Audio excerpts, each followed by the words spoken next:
ৱৰ্কশ্বপটো 10 দিনীয়া 10 দিনটো বহুত কম সময়, তথাপিও বহুতখিনি শিকাৰ নিচিনা অনুভৱ হয়। বিশেষকৈ অভিনয়খিনি আমি বহুত ডিটেইলিঙত আপোনাৰ পৰা শিকিব পাইছোঁ। মই লাষ্ট টাইম কল্পবৃক্ষত মোৰ ফাৰ্ষ্ট টাইম আছিলে ৱৰ্কশ্বপত।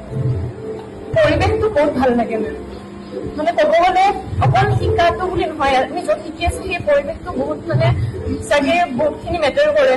নিকিবাক বহুত থেংক ইউ, কাৰণ নিকিবাই লৈ আহিছিলে তাইৰ পৰাই মই ইয়াতে আহা তাইৰ থ্ৰুদি। মই ইয়াতে থাকি নাচৰ ক্ষেত্ৰত কাম কৰাটো মোৰ চইচ, গতিকে সেইটো কোনো মোৰ দুখো নাই।